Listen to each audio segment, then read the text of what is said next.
नमस्कार। लक्ष्मण धारा education platform में आप सभी का स्वागत है।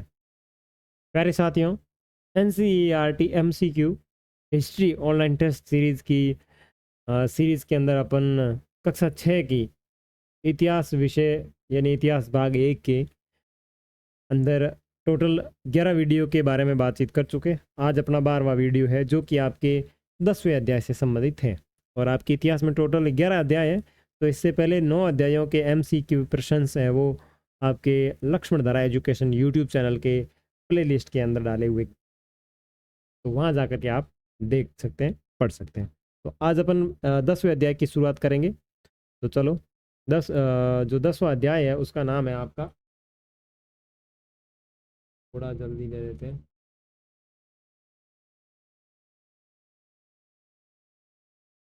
31 क्वेश्चन आपके 10वें अध्याय के हैं जो कि यस नए साम्राज्य और राज्य से संबंधित आपका अध्याय है। इससे संबंधित कौन कौन से आपके प्रश्न बनते हैं उनकी बातचीत करेंगे। ठीक है, चलो। चालुक्यों की राजधानी निम्नलिखित में से कौन सी थी? यहाँ प्रश्न दिए हुए, मैं उनके फटाफट आंसर करूंगा तो आप फटाफट देखते जाना, ठीक है ना। ओके, तो चालुक्यों की राजधानी कौन सी थी? तो चालुक्यों की राजधानी थी एहोल। कौन सी राजधानी थी? एहोल राजधानी थी। ठीक है, चालुक्यों की पहली राजधानी एहोल थी।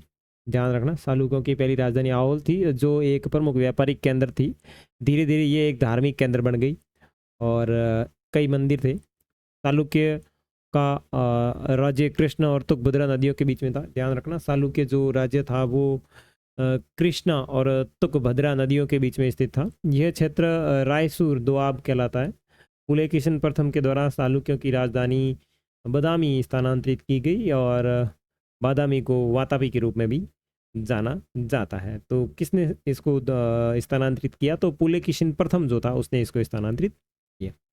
उसके बाद में देखो, इस्लाम के संदर्भ में निम्नलिखित कथनों पर विचार कीजिए। पूर्व पैगंबर मोहम्मद ने अरब में इस्लाम नामक नए धर्म की शुरुआत की। अपनी उत्पत्ति के 100 सालों के दौरान इस्लामी उत्तरी अफ्रीका, स्पेन, ईरान और भारत में फैल गया।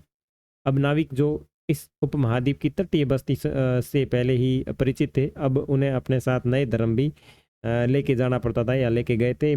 जो ये कथन दिए हुए इसमें से सही कौन सा है उसकी बात करें तो आपका इसमें पहला, दूसरा, तीसरा तीनों सही है। ये जो कथन है, पहला कथन, दूसरा कथन और तीसरा कथन, ये तीनों सत्य है। व्याख्या देखो, उपयुक्त सभी कथन सत्य है। पैगंबर मोहम्मद द्वारा इस्लाम नामक नए धर्म की शुरुआत लगभग 1400 वर्ष पूर्व की गई थी, जो 100 सालों के दौरान उत्तरी अफ्रीका, स्पेन, ईरान और भारत में फैल गया। अरब व्यापारी तथा नाविकों ने भारत और यूरोप के बीच समुद्री व्यापार बढ़ाने में महत्वपूर्ण भूमिका निभाई थी, अतः वे इस उपमहाद्वीप की तटीय बस्तियों से पहले से ही परिचित थे। इसी आवागमन के क्रम में वे अपने साथ इस नए धर्म को भी ले आए। ठीक है, आगे देखो, प्रश्न संख्या 3। कालिदास के नाटकों की विशेषताओं के संदर्भ में निम्नलिखित कथनों पर विचार कीजिए। कालिदास अपने नाटकों में राज दरबार के जीवन के चित्रण के लिए प्रसिद्ध है। क्या कालिदास के संदर्भ में ये कथन सत्य है? बिल्कुल, ये कथन सत्य है। कालिदास के नाटकों की रोचक विशेषता यह है कि इन नाटकों में राजा और अधिकांश ब्राह्मणों को प्राकृत बोलते हुए, जबकि अन्य लोगों को या अन्य लोग तथा महिलाओं को संस्कृत बोलते हुए दिखाया गया। नहीं, ऐसी कोई बात दिखी नहीं अपने को। तो इसमें ऑप्शन जो है ए राइट हो जाएगा। और आगे वह क्या पढ़ लो। कालिदास अपने नाटकों में राज दरबार के जीवन के चित्रण के लिए प्रसिद्ध है और इन नाटकों में एक रोचक बात यह है कि राजा और अधिकांश ब्राह्मणों को संस्कृत बोल के दिखाया गया है, न कि प्राकृत। तो वहाँ आपके प्रश्न के अंदर प्राकृत भाषा का उल्लेख था तो वो गलत है, तो संस्कृत का उल्लेख होता है। और ध्यान रखना, कालिदास के जितने भी नाटक है उनके अंदर राज दरबार का जीवन चित्रण देखने को मिलता है, जबकि अन्य लोगों तथा महिलाओं को प्राकृत बोलते दिखाया गया, अतः कथन 2 जो है वो गलत है। ठीक है, नेक्स्ट बात करते हैं प्रश्न संख्या 4 की। अभिज्ञान शाकुंतलम निम्नलिखित में से किसका प्रसिद्ध नाटक है? तो अभिज्ञान शाकुंतलम जो है वो कालिदास की प्रथम प्रसिद्ध कृति है। कालिदास का सबसे प्रसिद्ध नाटक है वो अभिज्ञान शाकुंतलम। दुष्यंत नामक एक राजा और शकुंतला नामक एक युवती की प्रेम कहानी के संदर्भ में लिखा गया है। ठीक है, आगे देखो, 5वां क्वेश्चन, दक्षिण भारत के राज्यों की विभिन्न स्थानीय सभाओं के संदर्भ में निम्नलिखित में से कौन सा कथन जो है वो सुमेलित है। ठीक है, तो सबसे पहले देखो सभा ब्राह्मण भूस्वामियों का संगठन था, यस ओके। उर ग्राम सभा थी, नगरम शिल्पकारों का संगठन था, ये बिल्कुल गलत है। तो इसमें ऑप्शन जो 1 और 2, तो ऑप्शन जो सी है वो ऑप्शन इसके अंदर राइट हो जाएगा। ठीक है, आगे देखो एक्सप्लेन देख लो। पल्लव अभिलेखों में कई स्थानीय सभाओं की चर्चा मिलती है, इनमें से एक था ब्राह्मण भूस्वामियों का संगठन कहते हैं, जिसे सभा कहा जाता, तो ध्यान रखना। और ये सभाएं उप समितियों के जरिए सिंचाई खेती बाड़ी से जुड़े विभिन्न काम, सड़क निर्माण, स्थानीय मंदिरों की देख रेख आदि के काम करती थी। जिन क्षेत्रों में भूस्वामी ब्राह्मण नहीं थे वहाँ उर नामक, जहाँ पे ये ब्राह्मण भूस्वामी नहीं थे वहाँ पे उर नामक ग्राम सभा होने के बाद बात कही गई है। और नगरम व्यापारियों के एक संगठन का नाम था। संभवतः इन सभाओं पर धनी तथा शक्तिशाली भूस्वामियों और व्यापारियों का नियंत्रण था। इनमें बहुत सी स्थानीय सभाएं शताब्दियों तक काम करती रही। ठीक है ना, इस तरीके से ये दोनों अर्थ हैं। पूर्व मध्यकालीन सामंतों के संदर्भ में निम्नलिखित इस कथनों पर विचार कीजिए। इनकी अपनी सेना होती थी तथा आवश्यकता पड़ने पर ये राजा को सहायता देते थे। इन्हें कोई नियमित वेतन नहीं दिया जाता था। जहां शासक दुर्बल होते थे ये स्वतंत्र होने का प्रयास करते थे। और उपयुक्त कथनों में से कौन सा कथन सही है? तो जो छठा प्रश्न है इसको देखो, छठे के अंदर ये तीनों राइट है कि भाई इनकी अपनी सेना होती थी, इन्हें कोई नियमित वेतन नहीं दिया जाता था, और जहाँ शासन दुर्बल होते थे वहाँ स्वतंत्र होने का प्रयास करते थे। ठीक है ना, तो इसका मतलब यहाँ पे डी ऑप्शन राइट है। उपयुक्त सभी कथन सही है। पूर्व मध्यकाल में सामंतों को नियमित वेतन नहीं दिया जाता था।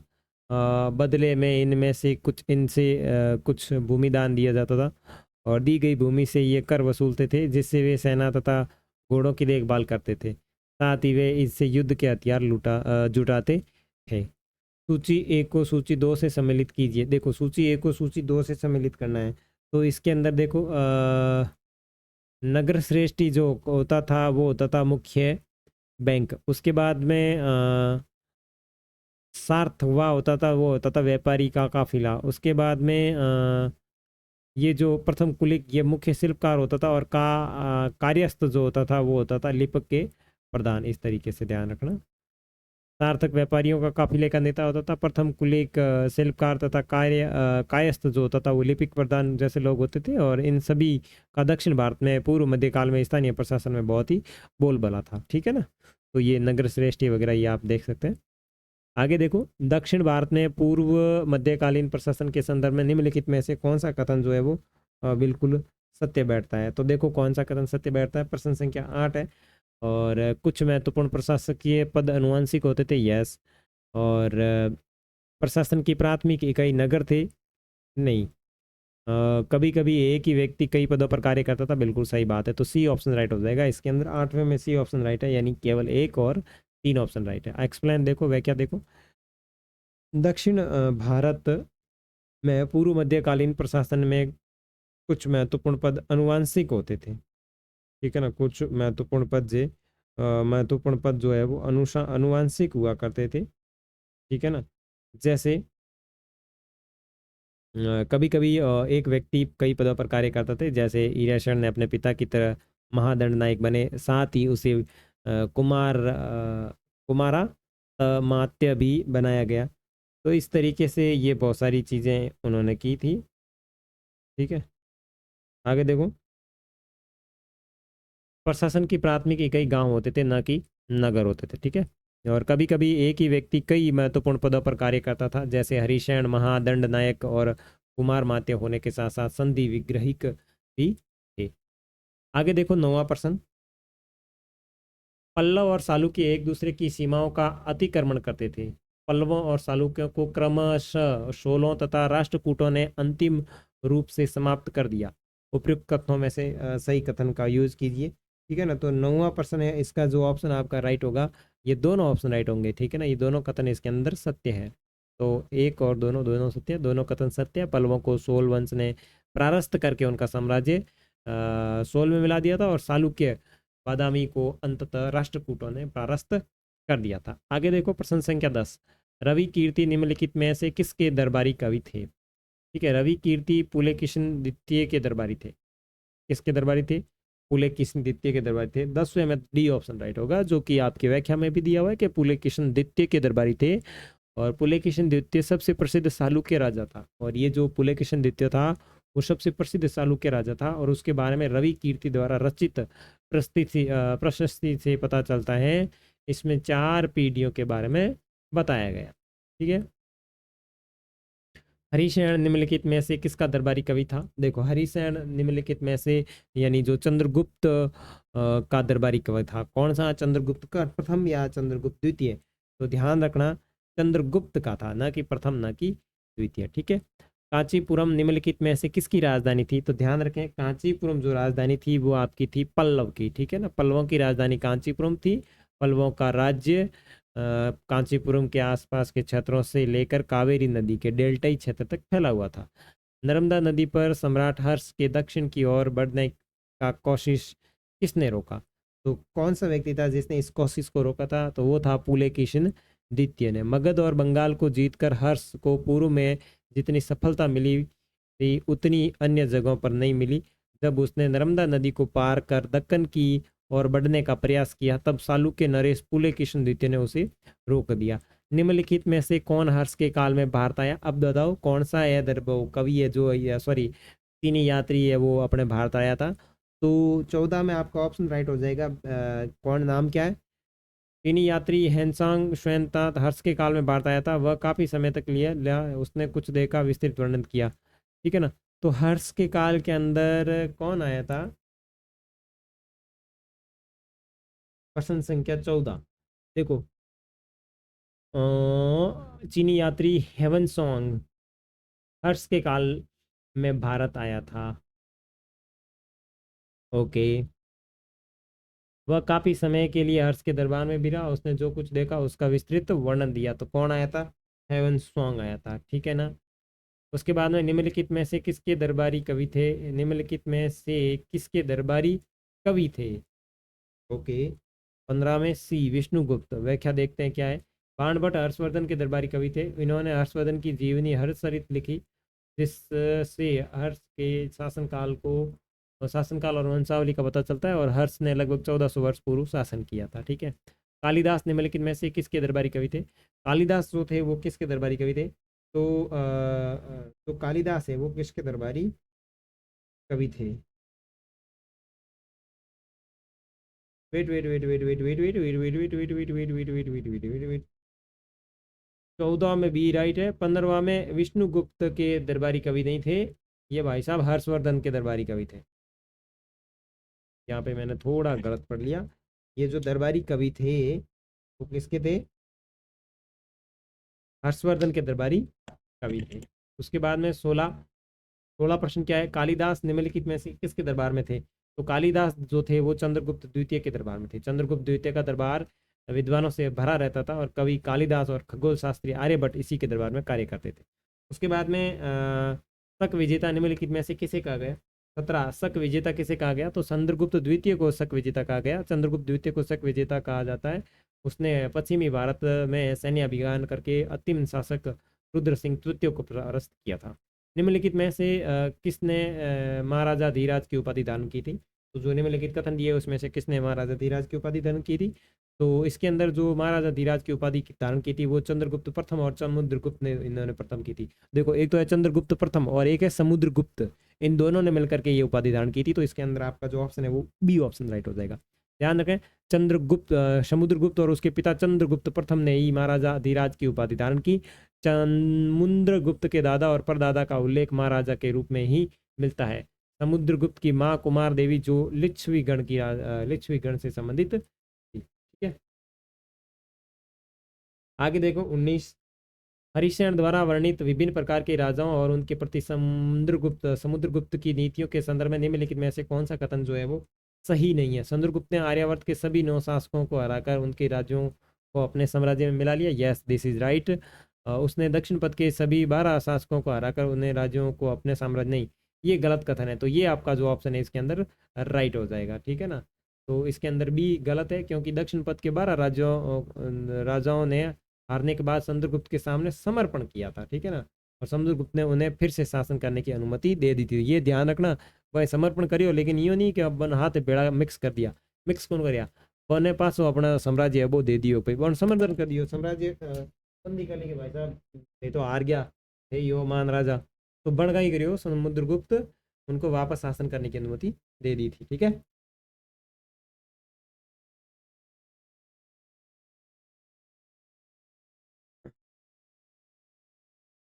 तो ये व्याख्या पढ़ो आप, तब तक मैं पानी पीऊँगा ना।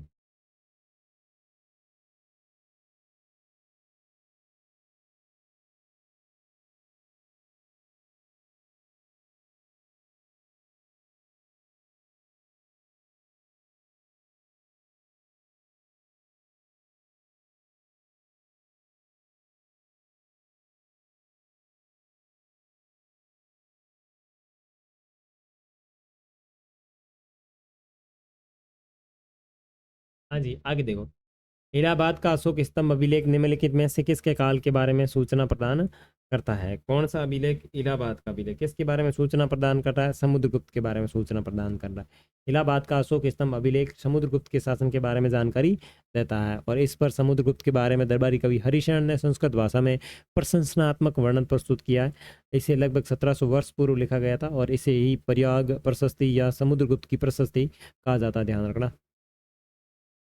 और प्रशस्ति का अर्थ प्रशंसा होता है और इसमें उसकी विजेताओं का वर्णन है और इसमें उसे ईश्वर के बराबर बताया गया है और इसमें समुद्रगुप्त की योद्धा और उत्कृष्ट कवि के रूप में भी प्रशंसा की गई है। समुद्रगुप्त एक संगीत प्रेमी राजा था, वह वीणा वीणा भी बजाता था और उसके इस गुण को सिक्कों पर भी दिखाया गया। 21वां प्रश्न देखो, इलाहाबाद स्तंभ के शिलालेख के बारे में निम्नलिखित कथनों पर विचार कीजिए। ठीक है, इलाहाबाद के जो शिलालेख है उसके ऊपर जो लिखे हुए उनमें निम्नलिखित कथन दिए हुए उसके ऊपर विचार करना है। तो देखो, इस यह स्तंभ शिलालेख गुप्त शासक समुद्रगुप्त के बारे में बताता है। यस, समुद्रगुप्त के बारे में बताता है। यह शिलालेख काव्य शैली में रचित है। ओके, बिल्कुल सही बात है। और यह शिलालेख संस्कृत भाषा में हरिशरण द्वारा लिखा गया। यस, ये भी सही बात है। तो इसके अंदर डी ऑप्शन राइट हो जाएगा, उपयुक्त सभी। ठीक है, व्याख्या देख लो आगे। समुद्रगुप्त प्रशस्ति के संबंध में निम्नलिखित कथनों पर विचार करें। इसमें समुद्रगुप्त को भगवान के बराबर बताया गया है। यस, बिल्कुल सही बात है। पहला ऑप्शन 22 के अंदर पहला ऑप्शन बिल्कुल राइट है। और हरिसेन ने उल्लेख किया है कि आर्यावर्त के शासकों को समुद्रगुप्त और समुद्रगुप्त के साम्राज्य का अंग बना लिया गया, तो ये बात भी बिल्कुल सत्य है। तो इसके अंदर सी ऑप्शन राइट हो जाएगा। ठीक है, और वह क्या आप पढ़ सकते हो।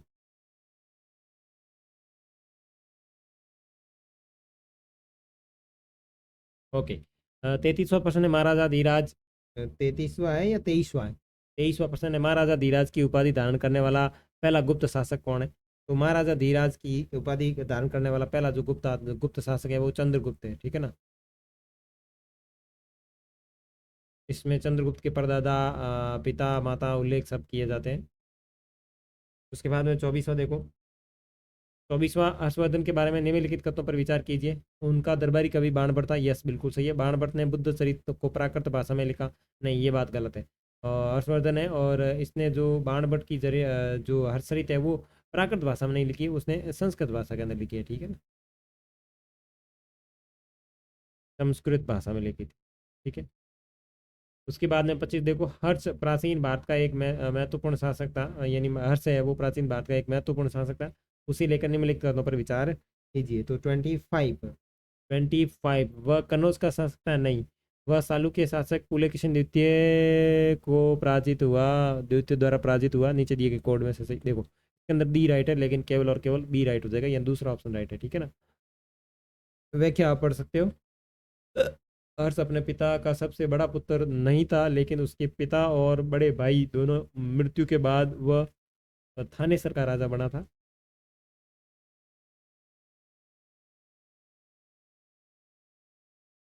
20% देखो, निम्नलिखित कथनों पर विचार कीजिए। पल्लव राज्य कृष्ण और तुंगभद्रा नदी के बीच रायचूर द्वीप तक फैला हुआ था। बिल्कुल सही बात है।